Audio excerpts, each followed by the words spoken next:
Dokter sudah mau bergabung untuk Instagram Live Week Dokter dan One On Call pada malam hari ini, Dok. Jadi sebenarnya topik ini tuh banyak sekali ditanyakan, khususnya Sobat Week Dokter, karena bingung nih, Dok. Rokok, vape itu sebenarnya aman nggak ya? Atau sebenarnya tidak aman gitu. Jadi banyak sekali yang menunggu-nunggu untuk bertanya dan mendengarkan perbincangan dokter dan kita pada malam hari ini mengenai topik ini, Dok. Jadi sebelum kita membacakan satu persatu pertanyaan dari Sobat Week Dokter dan juga teman-teman One On Call, saya mau bertanya dulu nih, Dok, dari dokter. Bahasan kita kan sekarang tentang rokok atau vape, Dok. Nah, ini sebenarnya lebih aman rokok atau vape, Dok? Apakah ada perbedaannya dari sisi kesehatan atau memang keduanya ini tidak aman gitu, Dok? Baik, silakan, Dok. Oke, baik, terima kasih Mbak. Memang dari dari sisi kesehatan daripada vape maupun rokok, ini saya akan membahas kandungannya ya. Jadi kandungan daripada vape itu sendiri ada namanya nikotin. Nah, nikotin ini salah satunya adalah bahan adiksi. Artinya, adiksi ini bisa menjadi kecanduan ataupun ketergantungan. Kemudian, bahan yang lainnya itu bahan namanya nitrosamin. Nah, nitrosamin ini adalah bahan karsinogen. Nah, kemudian berikutnya dari vape itu sendiri ada kandungannya namanya glikol atau gliserin. Nah, glikol gliserin ini sendiri bisa menyebabkan iritasi saluran napas dan paru. Kemudian ada aldehid, formaldehid juga. Ini juga bisa menyebabkan inflamasi paru. Ini suatu juga barang karsinogen. Kemudian juga ada namanya bahannya logam dan heavy metal. Ini juga bisa menyebabkan inflamasi paru, jantung, sistemik, maupun juga bisa kerusakan sel. Juga ini bahan karsinogen. Nah, sementara kalau dari kandungan daripada rokok itu banyak ya. Cuma saya paparkan salah satu. Tapi yang paling penting adalah ada namanya dari rokok itu, dari satu batang rokok itu namanya bahannya itu kandungannya hidrogen cyanida. Nah, seperti kita ketahui bahwa hidrogen cyanida itu adalah merupakan racun tikus. Kemudian ada namanya aseton. Aseton itu merupakan bahan penghapus zat. Kemudian kadmium. Kadmium itu juga merupakan zat yang untuk baterai pada mainan. Dan kemudian ada namanya urea. Urea itu merupakan bahan untuk pupuk. Dan yang terakhir ada namanya toluene. Jadi itu ada bahan dari bensin. Nah, jadi kalau kita melihat vape sama rokok ini sama-sama mengandung bahan karsinogenik. Terima kasih. Jadi sebenarnya tidak ada yang aman ya, Dok, di antara keduanya ya, Dok? Iya. Merugikan kesehatan gitu. Jadi karena banyak beranggapan, saya nggak ngerokok tapi saya pakai vape gitu, itu lebih aman. Jadi sekarang udah dapat insight nih, Dok, bahwa keduanya itu tidak aman. Jadi untuk Sobat Week Dokter dan juga teman On-Call mungkin bisa di-highlight bahwa keduanya tidak aman. Jadi tidak ada yang lebih bagus, rokoknya lebih bagus atau vape-nya lebih bagus. Jadi keduanya memang tidak aman. Baik, Dok, kita lanjut ke pertanyaan selanjutnya sambil menunggu dari Sobat Week Dokter dan juga teman-teman One-On-Call untuk bertanya mengenai definisi nih, Dok, karena ini kan relate sekali dengan penyakit kanker paru-paru ya, Dok, ya, untuk rokok maupun vape. Nah, dalam dunia medis kesehatan sendiri itu kanker paru-paru itu definisi sebenarnya itu seperti apa, Dok? Boleh tolong dijelaskan, Dok? Oke. Definisi daripada kanker paru itu sendiri adalah suatu tumor ganas yang berasal dari epitel saluran napas atau epitel bronkus atau karsinoma bronkus.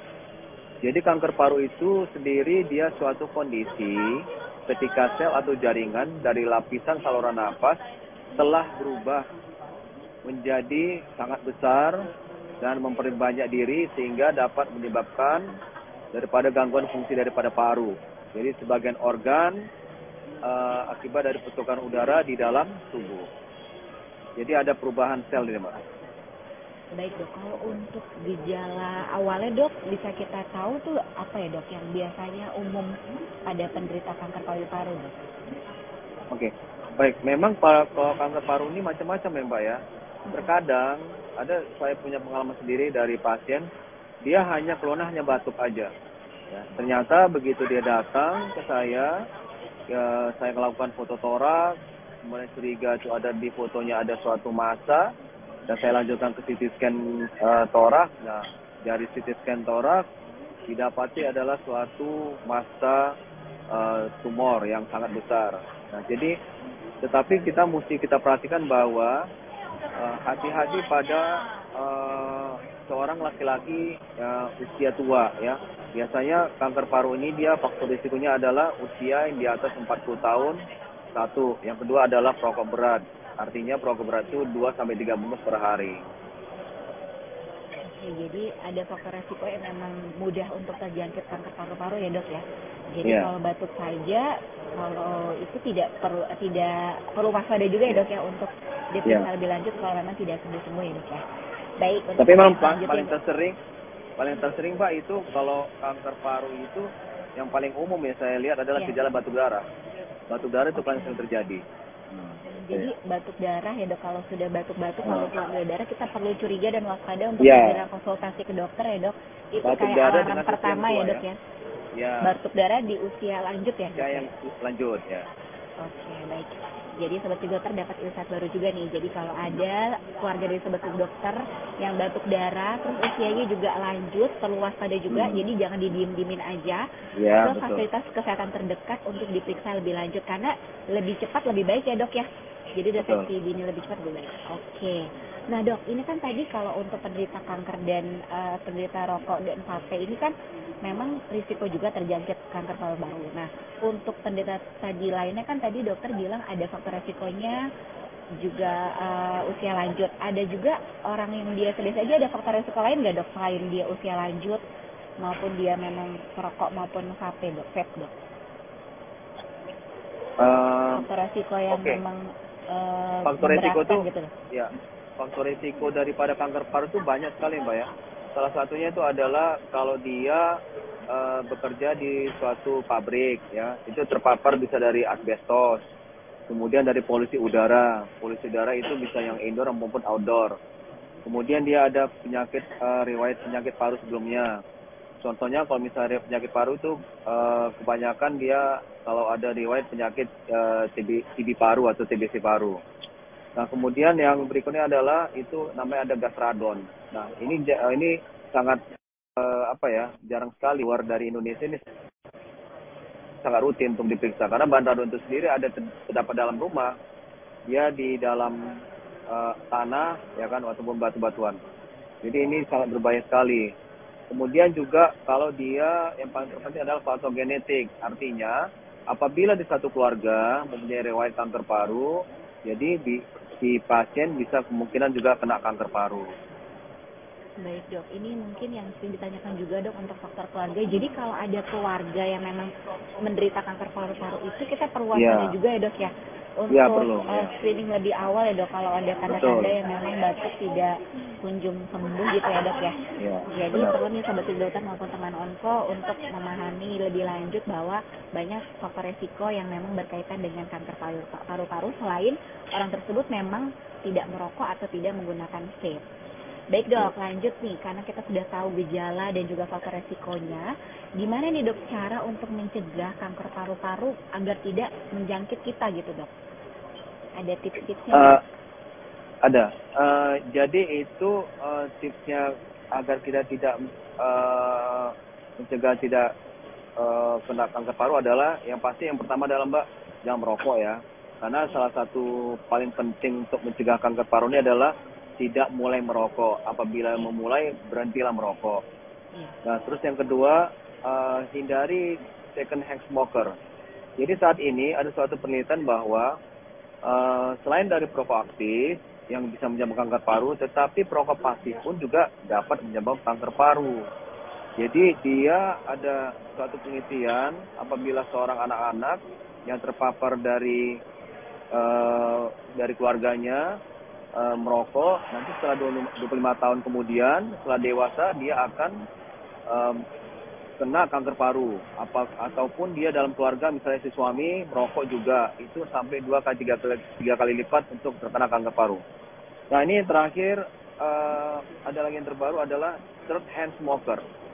Third hand smoker itu adalah apabila seorang merokok, misalnya dia di dalam ruangan, ya kan, di dalam ruangan, terus ataupun di dalam mobil. Ini paling sering nih, saya sering lihat ini, banyak orang-orang merokok dalam mobil ataupun di dalam kamar mandi. Nah, itu asapnya rokok itu akan menempel di keramik ataupun di sofa dan itu tidak bisa hilang.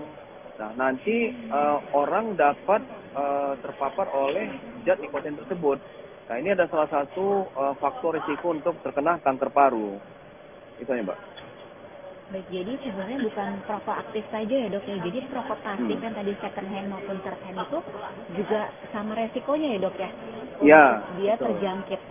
Jadi sebenarnya kalau mau mencegah itu apa dok yang paling kayak misalkan ada di keluarganya dia merokok, nanti sudah sampai rumah apa mesti harus bersih dulu gitu ya dok sebelum bertemu dengan keluarga atau ada anak, mungkin kan resikonya lebih itu. Jadi jangan masuk dulu sebelum bersih gitu dok. Jadi tipsnya apa dok? Apa diusir dulu sampai udah nggak ada baunya gitu?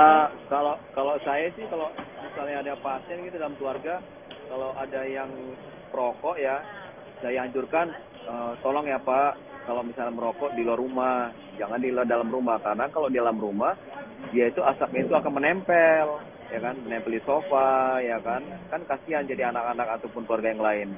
Itu aja. Terus itulah yang paling banyak sering terjadi, itu banyak orang tidak menyangka memang bahwa third smoker itu bisa merupakan faktor risiko daripada kanker paru. Ya, jadi banyak yang tidak menyadari ya dok ya, bahwa itu mungkin yang tidak disadari ya dok, karena dibawanya dari orang lain ya dok ya, seperti masuk ke dalam atau misalkan ayahnya dia merokok sampai rumah, bajunya yang menempel di bajunya atau di rambutnya mungkin ya dok ya. Jadi seperti itu sangat berbahaya. Jadi sobat Fit Dokter dan teman-teman orang harus lebih aware juga, tidak boleh egois dengan keluarga terdekat. Jadi kalau memang merokok ya perlu bersih dulu sebelum masuk ke dalam rumah ya dok ya. Ya. Baik dok, tadi kan kita sudah tahu nih dok, yang paling khawatir itu second hand juga dan juga third hand smoke ya.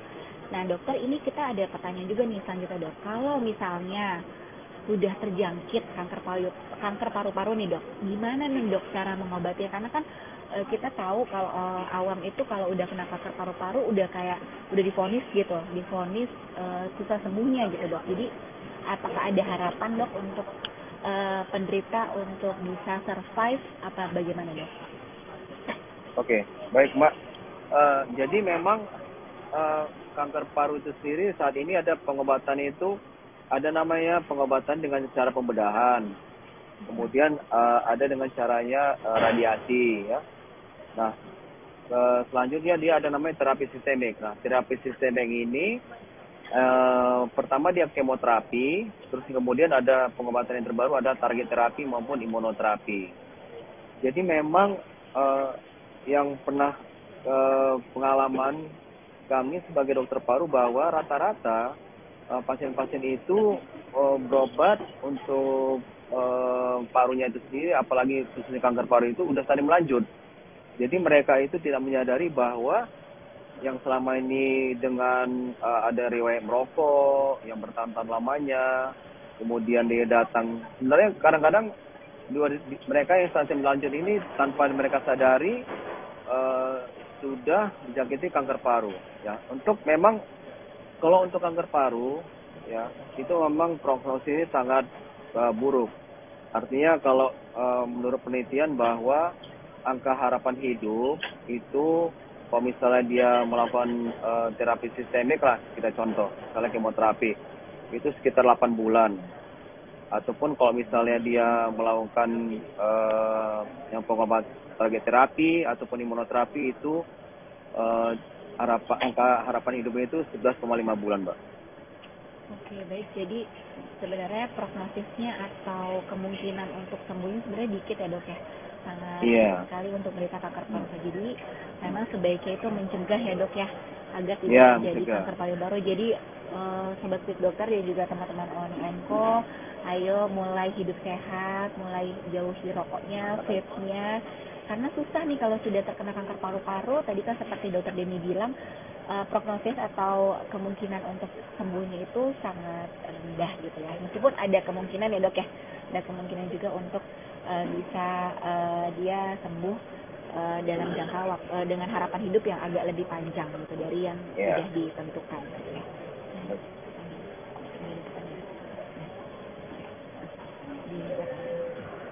Baik, kita sambil menunggu nih dok, pertanyaan dari teman-teman sobat Quick Dokter dan juga teman-teman One on Call.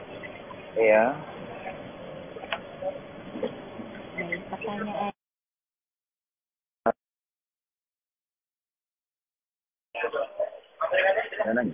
dari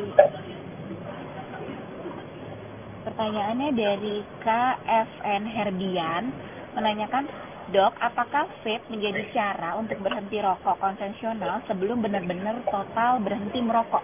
Jadi dia sudah merokok mungkin lama ya dok, terus dia pengen berhenti, tapi benar nggak dok kalau transisinya vape dulu baru nanti berhenti merokok, itu gimana dok? Oke, saya cerita sedikit ya, bahwasannya memang kita bahas lah, artinya apa sih sebenarnya kesamaan daripada rokok atau elektrik ya, vape dengan merokok. Satu, rokok elektrik atau vape sama rokok itu sama-sama mengandung adiksi, itu satu. Terus yang kedua, vape sama rokok sama-sama mengandung bahan karsinogen, itu yang kedua. Dan yang ketiga, vape dan rokok sama-sama mengandung bahan toksik. Nah, sekarang pertanyaan, apa sih perbedaannya? Nah, perbedaan dari vape itu dengan rokok. Nah, vape itu kan dia ada pelarutnya ya kan. Itu namanya ada suatu bahan namanya propylene glycol, itu menjadi pembawa larut daripada vape. Pada saat dia uap itu diisap, kemudian keluar uapnya itu, nah uapnya itu sendiri, asap itu sendiri, dia tidak mengandung karbon monoksida ataupun tar. Itulah untuk vape ya. Nah, sementara kalau rokok, dia pada saat dia merokok, asapnya itu dikeluarkan. Nah, asapnya rokok itu dia mengandung karbon monoksida dan tar. Tetapi yang lebih berbahaya itu memang vape itu dia bahan-bahannya kebanyakan bahan karsinogenik. Jadi memang menurut saya hampir sama deh, kalau sama aja sih. Jadi bukan solusi ya dok ya untuk mau berhenti berokok? Ya bukan solusi, ya serba salah juga emang. Iya. Jadi sebenarnya kalau mau berhenti ngerokok tuh tipsnya apa dok? Dari dokter Denny. Kalau untuk berhenti merokok. Ya memang gimana ya Kak? Saya kadang-kadang sama pasien-pasien itu memang agak berat ya Mbak ya, untuk mereka-mereka yang sudah rokok berat, misalnya dia merokok udah 1 hari sampai 3 bungkus per hari. Jadi memang kalau tips saya untuk berhenti merokok itu cobalah pelan-pelan, artinya memang dikurangin, artinya frekuensinya itu misalnya dia 1 hari 2-3 bungkus. Terus nanti kalau memang dia ada niat, dia diberhentikan, artinya 1 hari 1 bungkus. Kemudian nanti 1 bungkus untuk 5 hari. Nah, ataupun dia harus olahraga Mbak. Jadi orang yang olahraga dengan teratur, dengan sendirinya dia akan dia akan latihan napas dia, lama kelamaan pada saat dia merokok, itu rasa rokok itu udah tidak enak lagi.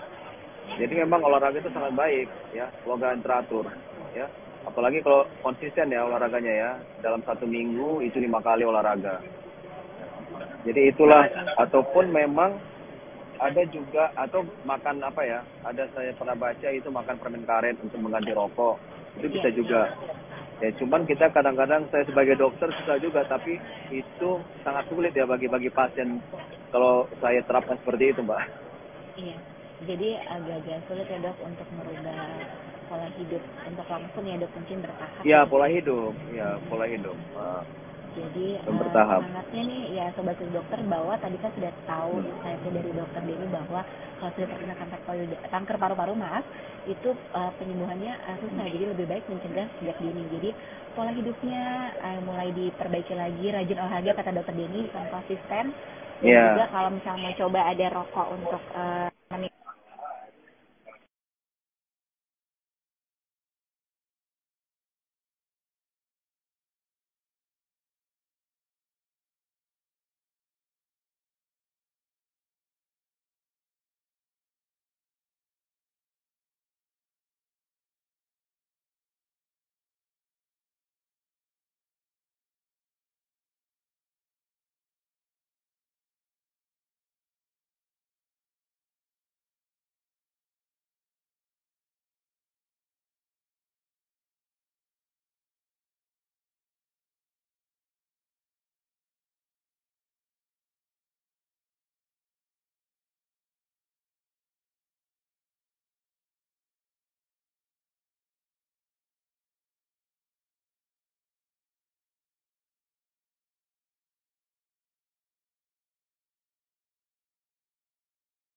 Iya.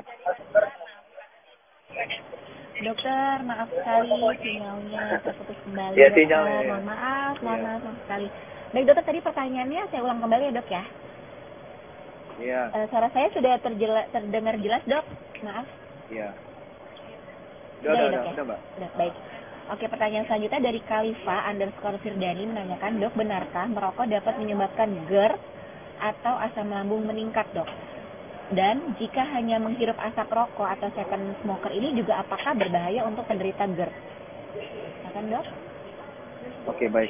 Nah, betul sekali Mbak, bahwasannya memang pengaruh dari asap rokok itu memang bisa mengiritasi ke lambungnya ya. Apalagi yang saya katakan tadi bahwasannya perokok pasif itu sebenarnya lebih berbahaya, ya kan? Oke lah, memang perokok aktif itu udah pastilah kan. Tetapi dia kalau misalnya yang perokok pasif ini, dia itu akan terhirup dari kandungan dari asap rokok itu sendiri, yaitu karbon monoksida maupun tar. Jadi dia jauh lebih berbahaya daripada yang perokok aktif. Jadi memang ada saat ini suatu penelitian mengatakan bahwa seorang perempuan yang non smoker itu, khususnya di Asia ya, jadi sekarang lagi meningkat. Jadi kebanyakan perempuan yang perokok pasif dan di Asia itu kanker parunya sedang meningkat saat ini, apalagi di Indonesia. Jadi kalau bisa cobalah dihindari, apalagi kalau di lingkungan kerja yang perokok ya. Karena apalagi kalau misalnya, jangankan kanker paru ya, apabila dia mempunyai riwayat asma itu sangat berbahaya juga. Kalau misalnya dia tiba-tiba ada asma, terpapar di asap rokok, dia bisa mengakibatkan sesak napas, ya, asma bisa kumat. Iya, jadi sebenarnya ya memang berpengaruh juga ya dok untuk GERD, nggak cuma GERD, asma juga, terutama bagi second smoker. Jadi kalau bisa smoker, di lingkungan kantor itu terhindarilah dari polusi asap rokok ya dok ya. Jadi tetap hidup sehat. Baik, pertanyaan selanjutnya nih dok, dari Mama Hawa 18. Jadi menanyakan kembali nih dok, mungkin tadi ketinggalan, jadi menanyakan dok, lebih bahaya asap rokok biasa atau rokok vape? jadi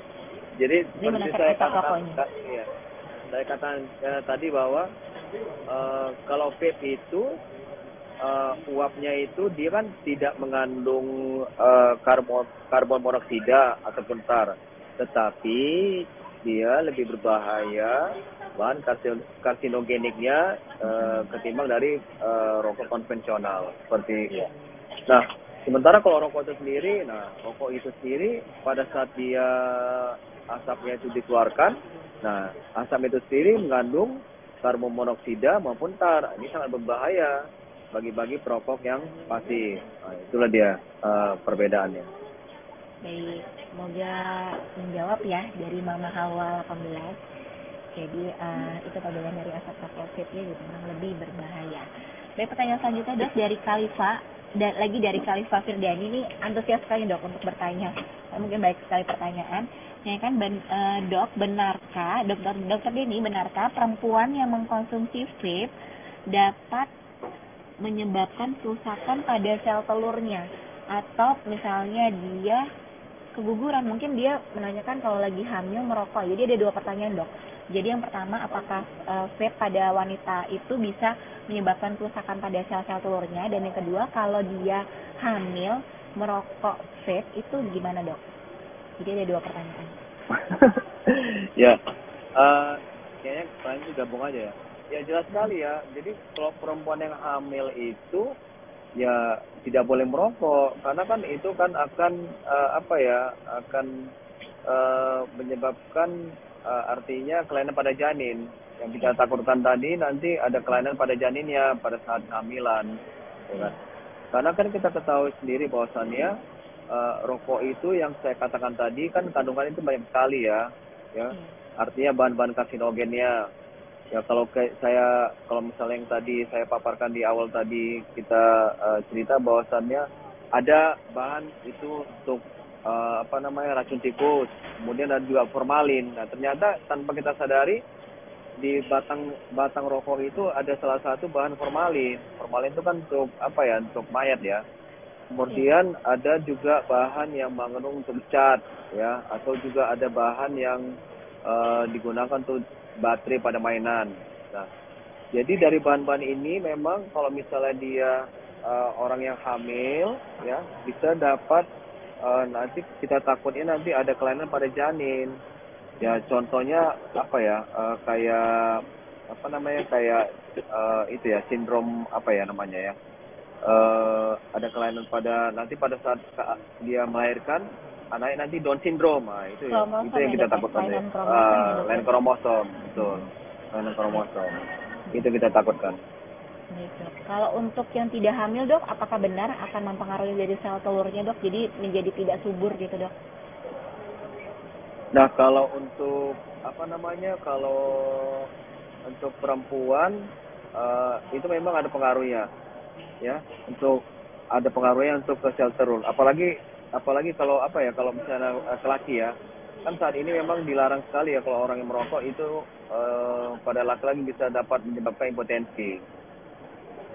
Jadi kalau pada perempuan juga bisa dapat mengalami gangguan pada sel telur. Jadi bukan cuma perempuan aja yang mengganggu sel telur, jadi pada laki-laki juga harus waspada juga nih karena bisa menyebabkan gangguan di spermanya ya, Dok, kualitas dari spermanya. Iya. Jadi buat yang lagi program hamil, gak cuma penting dari wanita saja, tetapi dari prianya juga ya, Dok, ya, untuk menjaga dan menghindari rokok maupun vape. Baik, Dok, nih ada pertanyaan selanjutnya. Bentar, Mbak, saya ada sedikit cerita pengalaman. Ya, boleh, Dok, boleh. Ini kisah nyata nih. Jadi jadi ini dia cerita bahwasannya suaminya itu dia perokok ya, perokok berat ya kan. Dia perokok berat ya. Terus si istri ngomong sama saya, "Dok, kenapa spermanya daripada laki saya itu bau ya?" Nah, ternyata dari situ kita ketahui bahwasannya itulah bahayanya kalau seseorang yang merokok berat, spermanya itu pun bau akan bau nikotin. Nah, dari situ bisa kita ketahui. Jadi kan apa ya rasanya gimana? Tidak nyaman ya, Dok, ya? Untuk tidak nyaman. Iya. Iya, tidak nyaman. Bisa menurunkan libido dari pasangannya juga mungkin ya, Dok, ya? Iya. Karena itu bagi orang-orang yang rokok berat karena ada bau nikotin. Itulah bahayanya. Iya. Macam menarik sekali nih, Dok. Jadi ini sebenarnya baru saya dengar juga nih, Dok, kalau dari bau dari spermanya juga bisa tercium dari bau nikotin gitu. Jadi iya, betul. Sangat update banget nih. Jadi sahabat dokter juga teman-teman Nongko untuk dapat insight yang terbaru update dari Dokter Denny bahwa memang merokok maupun dari vape itu tidak baik ya untuk kesehatan. Baik, pertanyaan selanjutnya. Jadi pertanyaannya dari Safi Yomer. Oke, kalau saya salah penyebutan nama mohon maaf ya. Jadi Dokter Denny, penyakit apa saja yang rentan terkena bagi perokok yang pasif?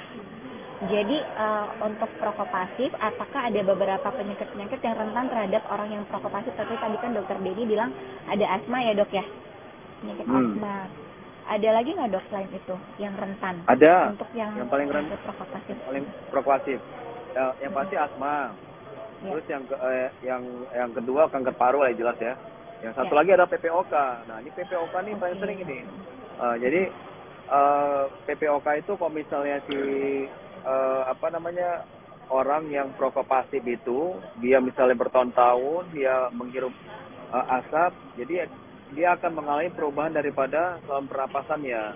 Jadi yang tadi kalau PPOK itu dia suatu penyakitnya dia parunya itu hiperinflasi. Artinya hiperinflasi itu yang parunya itu normal akibat dari dia dapat penyakit PPOK yaitu penyakit paru obstruktif kronis. Dia parunya akan membentuk emfisema namanya. Jadi melar dia ke bawah. Nah, ini sangat disayangkan sekali ya. Kenapa? Karena PPOK ini tidak bisa sembuh. Cuman bisa dicegah dan diobati. Nah, gimana caranya? Caranya kalau orang-orang yang menderita PPOK itulah kegunaan bronchodilator ya, itu yang kayak kita lihat inhaler itu.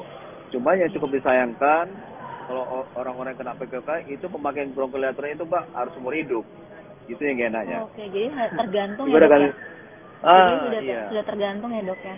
Jadi Iya, ya itu jadi resikonya ya dok kalau sudah terkena iya PPOK. risikonya kalau kena PPOK dia akan menggunakan bronchodilator hampir seumur hidup. Karena PPOK sendiri itu tidak bisa sembuh. Cuman PPOK ini bisa dicegah dan diobati.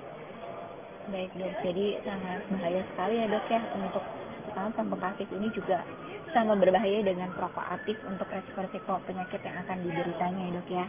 Iya. Baik dokter, ada pertanyaan lagi? Ada. Oke, baik dok. Ini sebenarnya banyak sekali pertanyaan yang masuk, tetapi karena waktu yang sangat mepet sekali, jadi tidak bisa lebih lama lagi. Jadi untuk sobat klik dokter, saya ulangi lagi bahwa kita akan membagi-bagikan bagi 3 orang penanya terbaik akan mendapatkan hadiah voucher saldo e-wallet sebesar 50.000 dan juga voucher konsultasi diskon 30% up to 25.000. Jadi siapa nih yang akan pemenangnya? Nanti kita akan saksikan pada akhir live ya. Jadi sangat menarik sekali, jadi banyak insight yang kita dapatkan dari Dr. Denny, banyak informasi terbaru yang terupdate maupun cerita-cerita yang Dr. Denny alami sendiri dalam pengalamannya sehari-hari bekerja sebagai dokter paru-paru. Jadi mudah-mudahan ini bisa mendapatkan ilmu yang baru untuk kita semua ya. Jadi kita bisa lebih aware dan juga pastinya kita ada action untuk mencegah kanker paru-paru, karena tadi kita tahu sendiri bahwa kanker paru-paru itu kalau udah terkena prognosisnya itu buruk gitu. Jadi menurut dokter lebih baik untuk mencegahnya. Jadi dengan pola hidup sehat sudah jauh-jauhkan dari rokok dan juga dari vape ya. Namun tanpa terasa waktu sudah hampir habis untuk acara kita pada malam hari ini. Mudah-mudahan nanti kita bisa bertemu lagi ya dok untuk membicarakan topik lagi yang mengenai rokok mungkin atau lainnya, mungkin second smoker ya dok ya, atau smoker yang memang terhadap smoker yang memang banyak orang awam yang belum mengetahuinya. Belum, jadi, betul. Ya, betul, jadi taunya perokok aktif aja nih, padahal sebenarnya perokok pasif yang second hand smoker maupun third smoker juga sama berbahayanya dengan perokok aktif. Bahaya, Ya. betul. Jadi mudah-mudahan kita bisa bertemu lagi. Mungkin ada sedikit dok kesimpulan yang bisa disampaikan untuk audiens dari Sobat Klik Dokter Pak dan juga teman-teman One on Call pada IG Live kita malam hari ini agar bisa aware dan juga segera action terhadap kanker paru-paru nih dok. Silakan Dokter Denny. Oke, baik. Sesuai dengan temanya malam ini, lebih aman vape atau rokok? Kalau saya menyimpulkan bahwasannya vape atau rokok sama-sama tidak aman, karena sama-sama berbahaya, ya kan? Karena kalau vape itu dia yang berbahaya adalah kebanyakan bahannya karsinogenik, sementara kalau rokok itu juga bahan-bahan toksik juga banyak mengandung daripada rokok.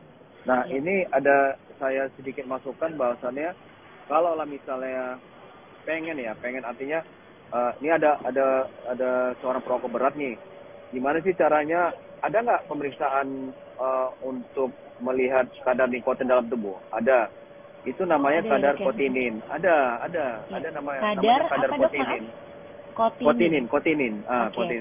Kadar kotinin urin. Nah, ini saya belum tahu ya, mungkin di Jakarta mungkin ada di lab-lab ya. Coba, tapi itu ada suatu pemeriksaan, itu nanti di urin.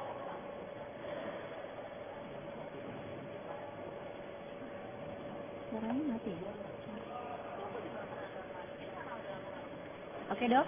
Kadar kotinin urin, Mbak. Ya. Itu masuk ke dalam Jadi saya. diperiksanya dari urin ya dok ya? Diperiksanya dari urin ya dok ya untuk kadar kotinin urin. Dari urin. Itu bisa langsung ketahuan hasilnya atau kadar menunggu? nikotin ya. Itu bisa ketahuan hasilnya. Bisa ya dok? Mungkin saya nggak tahu ya, bisa. Tapi saya nggak tahu ada di lab ada nggak ya. Tapi itu memang udah ada di luar negeri, ada penelitiannya itu. Ya, jadi mungkin bisa kita ketahui untuk kadar dari nikotin yang bisa kita ketahui dari tadi di tes urin ya, kadar kotinnya. Baik, selamat untuk jadi sebelum saya tutup acara pada hari ini, saya akan umumkan 3 penanya terbaik, yaitu pemenangnya adalah KFN Herbian, lalu Khalifa Firdani, dan juga Chelsea MR. Jadi selamat kepada para pemenang dan silakan kirim data diri Anda melalui DM di IG Klik Dokter dengan formatnya melalui DM Klik Dokter ya, dengan format nama, nomor handphone, email. Jadi saya bacakan lagi, selamat kepada KFN Herbian, @khalifa_firdani dan juga Syafio MR. Baiklah Sobat Klik Dokter dan juga teman-teman One On Call, itulah tadi perbincangan kita mengenai lebih aman rokok atau vape bagi Sobat Klik Dokter dan juga One On Call yang mungkin masih penasaran untuk tanya-tanya seputar kesehatan. Langsung saja download aplikasinya di Play Store dan juga App Store dan gunakan fitur Tanya Dokter di aplikasi Klik Dokter. Cari tahu seputar dan juga Sobat Klik Dokter juga teman One Call bisa mencari tahu seputar kanker langsung dengan follow @one.onco. Jadi follow @one.onco di IG-nya One Onco ya. Oke, ternyata kita sudah sampai di penghujung acara nih, Dok. Saya ucapkan terima kasih banyak kepada Dokter Denny, banyak sekali ilmu yang saya dapatkan pada malam hari ini. Terima kasih banyak, Dok. Terima kasih juga kepada One Onco dan juga Klik Dokter. Semoga perbincangan kita pada hari ini dapat bermanfaat dan menambah wawasan untuk kita semua. Terima kasih dan sampai jumpa. Salam sehat. Salam sehat. Terima kasih Klik Dokter. Terima kasih Dokter Denny. Selamat malam. Terima kasih. Malam.